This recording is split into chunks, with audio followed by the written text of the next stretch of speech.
はい、皆さん、こんにちは。林です。本日ですね、我々の3年以上のですね、パートナーであります、ヘンソンシェービング。こちらをですね、我々が今、シンガポールと日本で売ってるんですけども、本日はですね、リテール&ディストリビューションのヘッドのジョナサンの方にですね、お越しいただきまして、インタビューの方をですね、してみたいと思います。本日はですね、ジョナサン・ボスマンですね、来ていただきますので、ぜひ楽しみにしていただきたいなと思います。もし本日の内容にご興味ある方は最後までご視聴ください。それでは早速始めていきましょう。Let's get started!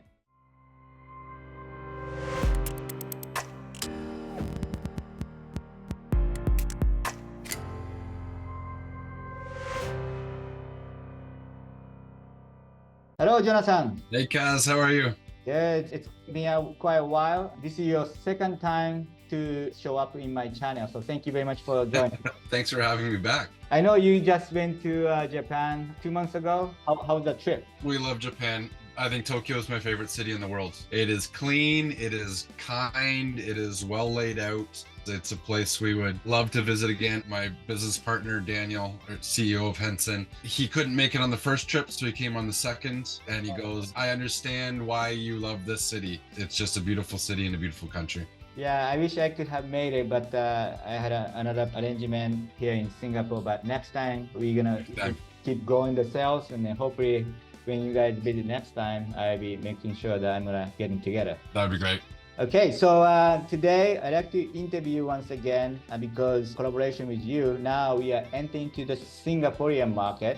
Yes. And we'd like to a little bit talk about the market in Singapore. First of all, quite a lot of my viewers don't know about your company, so that can you briefly introduce about Hansen Shaving as a brand and also give me your overview about Singaporean market? So Hansen Shaving started in 2019, right at the beginning of COVID. My friend's brothers ran an aerospace machine shop that were making parts for satellite components, and their main client went out of business, went bankrupt, and they had to shut down most of the machines in the business. And they pivoted to creating a safety razor, a shaving razor. When they had seen other razors, they realized that the blade on a razor, whether it be a multi-blade or the traditional safety razors that are out there, the blade isn't held well. They're held almost like a diving board with the stanchion out this way, and the blades can bounce around. It's microscopic, but they can bounce around. You can move the support of the blade to the edge that doesn't bounce around. That'll stop the irritation that men feel. We've done some studies and reading through reports. 2 out of 3 men still expect some irritation when they're shaving. This is 2024, and they still expect irritation when they're shaving. This is something that should have been solved a long time ago, and we believe we've solved it. And we've now have over 300,000 units sold. We have 13,000 5-star reviews on our website. And last year we did $20 million in US in sales. And it's really catching on worldwide. Japan, working with yourself and Tomoya, has been 2 or 3 years now. You guys were early adopters, early finders of Hansen, and brought us into the Japanese market. And that's been our #1 market outside of North America for those 3 years. So we're really excited when we're looking at expanding in what other markets, and looked at Singapore and just saw the denseness of the population, knowing that fulfillment within that population would not be difficult. Just looking at the GDP numbers and the fact that people live so close together allows for a targeted demographic. And we thought that was a really good opportunity. And yourself and Tomoya, you were willing to step into that for us and help take Hansen Shaving to the Singapore market. It's been a real success in this first, I guess, 6 or 8 months that we've been working together in Singapore. I studied GDP per capita in Singapore. It's quite high. I think it's number 5 or 6 of the globally. So there are a lot of investors immigrating to Singapore. So there are Caucasian, Black people. There are a lot of great mix from all over the world, and they have a lot of spending power. So that I think Singapore is a small market, but it's a good gateway for North American companies to start ASEAN regions. And then once you guys get to know the Singaporean market, it's easier to move on to Indonesia or Philippines or Vietnam or other neighboring countries, I think. Yeah. I'd certainly agree. Yeah, and then my next question is, you guys give us a distribution right to sell in Japan market, and now you're giving me a right to sell in Singapore. So what was the reason why you also told me that? The reason why. Yeah. The reason we saw Singapore as a great opportunity, and I think you and I had chatted in Japan, and you said you were flying back to Singapore, and when I looked into what regions we would like to go into and saw the high GDP, knew the densest of the population, and knew you were there and had experience with Hansen and experience with ecom, it made sense to ask you what the opportunity was, and you said, let's not look for someone else to do Singapore, let me take on Singapore, and you've done a great job. Yeah, thank you very much. So the next question is, you as a Hansen headquarters, you have ability to set up the office in Japan or Singapore, but why you give us the opportunity to work both in Japan and Singaporean market? Yeah, we have the ability to set up an office anywhere. I mentioned in the beginning, we did $20 million of sales last year.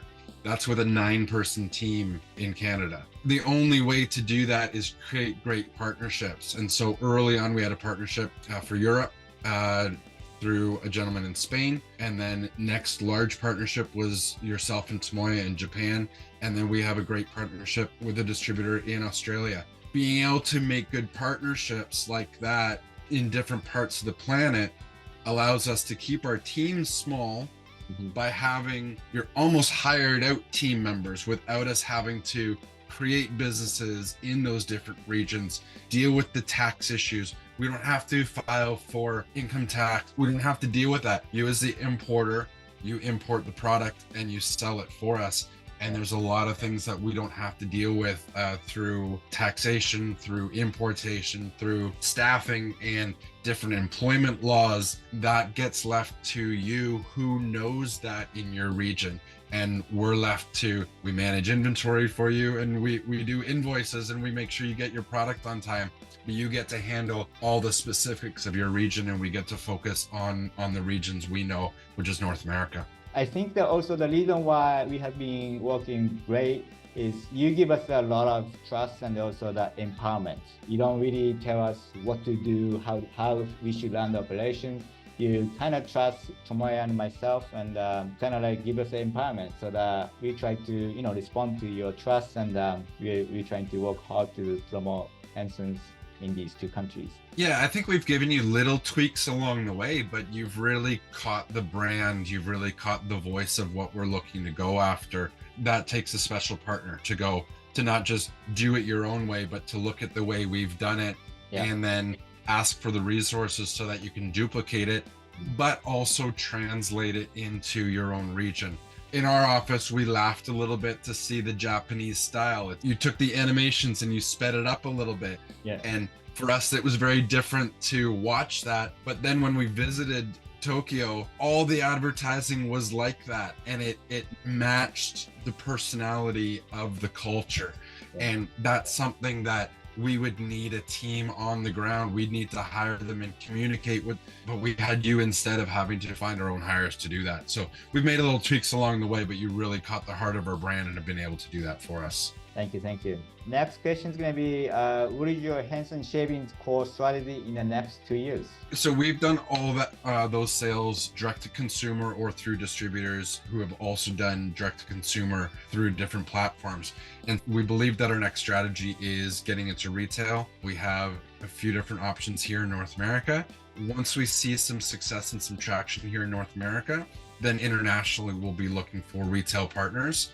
And again, we'll be looking to that through the distribution networks we already have set up, because you're on the ground and you understand the shop, the retail landscape, where people shop and what the different perceptions of the retailers are and whether our brand is a fit there. Okay, that's very exciting. So we're gonna also keep looking to the retail partner here in Singapore too. There are a lot of fancy shops in Singapore, so there are a lot of potential stores that potentially they're gonna carry your product for sure. Yeah, that's excellent. Okay, so my last question that I have is, you started from North America, but now you have a distribution in other countries. There are a lot of Japanese brand owners who have a great product, but they might only have the existence within the Japanese market, and some of the Japanese owners are looking to expand their brand into the international market.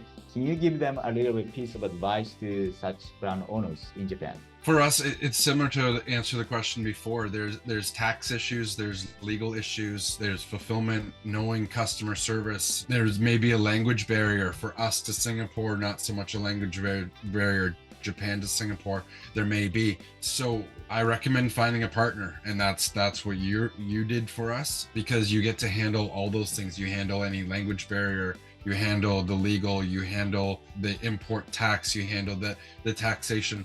All those things, we don't have to worry about that. That's North America to Singapore. I think that falls into play for Japan to Singapore as well. It's not a difficult, if your business is scaling in Japan, then it should be able to scale in Singapore as well through a partner like you. You can follow the same pathways to be able to make it a success in Singapore. Alright, thank you, Jonathan. It was a very great interview. はい、本日はですね、私のパートナーであります、ジョナサンがですね、再びですね、私のチャンネルに来てくださいまして、今ですね、ジョナサンとはもう3年間一緒にビジネスをしてるんですけども、昨年のね、終わりぐらいから今度はシンガポールマーケットにも一緒にビジネスをしている状況でして、北米のね、企業としても非常にこのシンガポールのマーケットは重要だというふうにですね、彼も認識しておりまして、これからはですね、またさらに東南アジアのマーケットもですね、一緒にやっていくというふうになっておりますので、今ですね、日本のクライアントの方々で北米の企業、欧州の企業の販売権を持って日本で販売している企業様で、それをね、今度はシンガポールのマーケットもやっていくってこともね、ぜひヘッドクォーターの方に話してくださってもいいと思いますし、日本のブランドの方もですね、日本でだいぶ頭打ちになってきて、ぜひシンガポールのマーケットに出してみたいという方はですね、今回この4日間のセミナーありますので、概要欄にありますね、リンクからサインアップしていただいてですね、ぜひセミナーの方を聞いていただければなというふうに思います。それではですね、本日のコンテンツは以上となります。ご清聴いただきましてありがとうございました。